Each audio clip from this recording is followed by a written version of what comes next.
મુગ્ધાબેન ક્યાંથી આવો છો? હું ગોતાથી આવું છું. ઓકે, શું તકલીફ હતી તમને?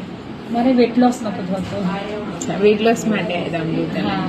ઠીક છે. કેટલા સમય મતલબ ક્યારે આવ્યા હતા તમે વેટ લોસ માટે? આ 3 મંથ પહેલા આવી 3 હતી. month અત્યારે મારા 3 મહિના પૂરા થઈ ગયા 3 છે. months. ઓકે, 3 monthsમાં તમારું કેટલું વેટ લોસ થયું? I think 10 kg weight loss મારું થયું છે. 10 kg વેટ લોસ. અને ઇંચ લોસીસ? હા, ઇંચ લોસ મારા ખાસા થયા છે. ઓકે, ઠીક છે. 3 મહિનામાં તમારું 10 કિલો વજન પણ ઉતર્યું અને ઇંચ લોસ પણ થયા છે. ઓકે, કેવું લાગે છે તમને શરીરમાં? સારું લાગે છે, હલકું લાગે, આમ થોડું સ્ફૂર્તિ બી સારી. ઓકે, અને નવરાત્રીમાં ડાયટ ફોલો કરી હતી?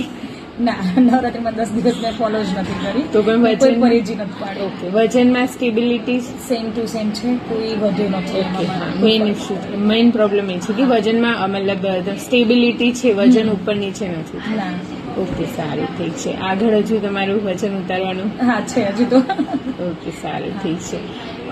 અમૃતાલય વિશે તમે લોકોને શું જણાવશો? અહીંયાથી જો જેને ફેર ના પડતો હોય એ અહીંયા આવી શકે છે અને 100% રિઝલ્ટ છે અને ફેર પડે બી છે. ટ્રાય કરવું જોઈએ. હા, ટ્રાય કરવું બી જોઈએ. ઓકે, સારું, એકવાર તો આવું જ જોઈએ.